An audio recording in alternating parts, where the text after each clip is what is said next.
तीसरा जो प्रश्न है, दी गई आकृति में एक ही आधार BC पर दो त्रिभुज ABC और DBC बने हुए हैं। यदि AD BC को O पर काटे प्रतिच्छेद करे तो हमें ये दिखाना है कि ABC का क्षेत्रफल बट्टे DBC का क्षेत्रफल बराबर OA बट्टे OD। तो ये चित्र हमको दिया गया है और हमसे क्या कहा था कि दो त्रिभुज हैं, इस बेस पे खड़े हैं BC पे। देखो ये तो BC पे ऊपर की तरफ देखो क्या खड़ा है, ABC, और नीचे की तरफ देखो BC पे क्या खड़ा है, BDC, ठीक है, या DBC, बात एक ही है। तो इन दो त्रिभुजों को के जो क्षेत्रफल है ये हमको दिखाना है OA बट्टे DO के बराबर है, OA बट्टे DO। तो देखो त्रिभुज का क्षेत्रफल हमको बताना है, दिया है ना, आप लिख लेंगे क्या दिया है आपको, एक आकृति या चतुर्भुज ABCD, ठीक है, जिसके विकर्ण क्रमशः O पर प्रतिच्छेद करते हैं, सिद्ध करना है हमें, ये लिख देंगे और हम सीधे आते हैं हल में। अब केवल इस चित्र से हम हल नहीं कर पाएंगे, क्यों नहीं कर पाएंगे मैं आपको ये बताता हूँ। तो देखिए हमको क्या निकालना है, त्रिभुज का क्षेत्रफल निकालना है। तो त्रिभुज का क्षेत्रफल क्या होता है, मैंने आपको जिससे पहले जब समरूप त्रिभुजों के क्षेत्रफलों का अनुपात निकाला था तो उसमें भी बताया था कि 1/2 आधार गुणा ऊंचाई।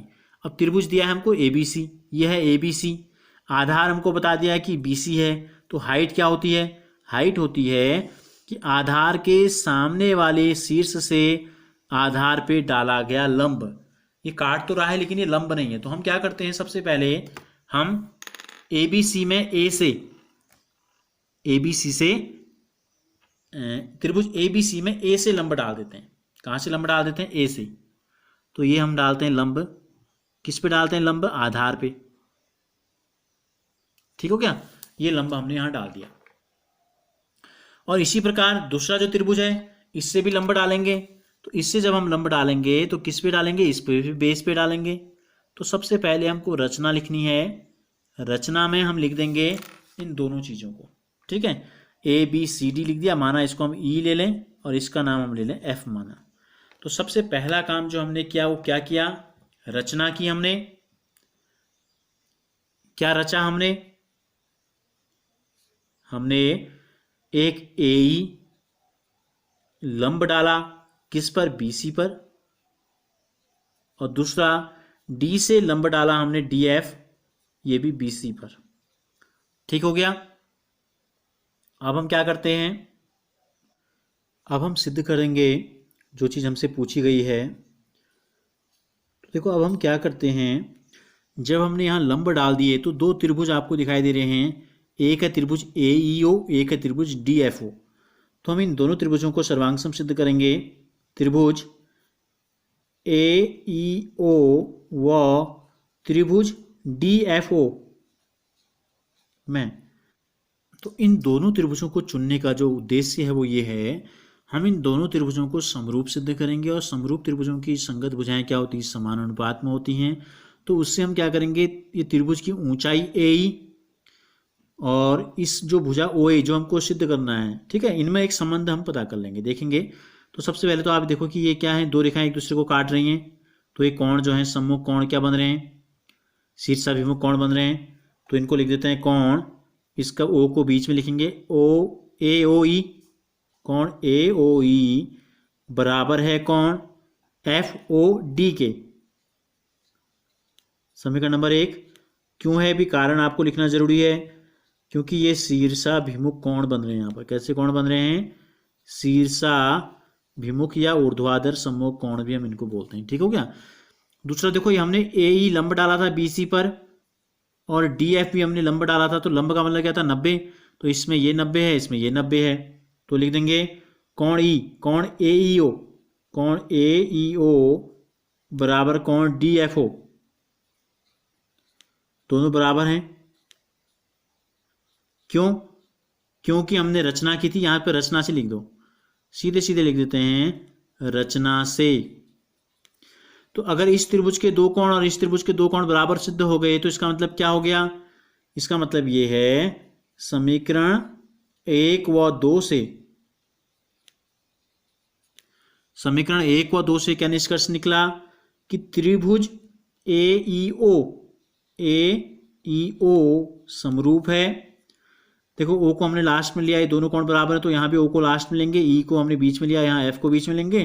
तो शुरू करेंगे D से, त्रिभुज DFO के, ठीक हो गया, इतना समझ में आ गया। ये दोनों त्रिभुज क्या हो गए, समरूप हो गए। तो समरूप त्रिभुजों की संगत भुजाएं क्या होती हैं, समान अनुपात में होती हैं। तो ए इस त्रिभुज का लंब बट्टे इस त्रिभुज का लंब, इसलिए ए, ठीक है, और इस त्रिभुज का लंब क्या है, डी एफ, बराबर दूसरी भुजा हम ले लेते हैं जो हमको यहां सिद्ध करनी है, एओ और डीओ। यहां एओ, ठीक है, और यहां ले लेते हैं डीओ।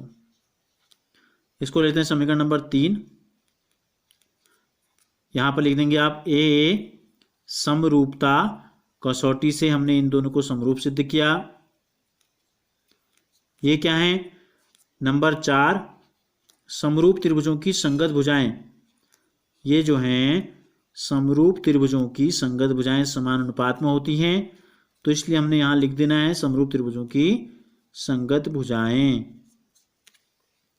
अब हम आते हैं जो चीज हमको बतानी है, एक तो संबंध हमको ये पता चल गया कि ए बट्टे डी एफ, इस त्रिभुज की ये भुजा बट्टे ये भुजा, इस त्रिभुज की ये भुजा बट्टे ये भुजा। अब हम आते हैं एरिया ऑफ एबीसी निकालते हैं। देखो एरिया ऑफ त्रिभुज एबीसी सीधे लिख लेते हैं, एरिया ऑफ त्रिभुज एबीसी बट्टे एरिया ऑफ त्रिभुज डी बी सी। क्या होता है, त्रिभुज का क्षेत्रफल 1/2 आधार, आधार क्या है, दोनों त्रिभुज शुरू में बताया है प्रश्न में बीसी पर खड़े हैं, ऊंचाई क्या है इसकी एई, बट्टे 1/2, दूसरा त्रिभुज भी बीसी पे खड़ा है और इसकी ऊंचाई है डी एफ। तो बीसी से बीसी कट गया, 1/2 से 1/2 कट गया, क्या बचा, एई बराबर डी एफ। समीकरण नंबर 5। अब समीकरण 4 और 5 की तुलना कर देते हैं। तो एरिया ऑफ त्रिभुज ए बी सी बट्टे एरिया ऑफ त्रिभुज डी बी सी कितना आया है, ए ई बट्टे डी एफ, और यहाँ देखो ए ई बट्टे डी एफ का मान क्या है, ए ओ बट्टे डी ओ। समीकरण नंबर 6 यही हमको सिद्ध करना था, तो यहाँ पर लिख देंगे आप समीकरण 5 से, नहीं समीकरण 4 से, ठीक है, समीकरण 4 से ए ई बट्टे डी एफ बराबर ए ओ बट्टे डी ओ रखने पर ये हमारा जो चीज़ हमसे पूछी गई थी वो क्या हो गई, वो सिद्ध हो गई।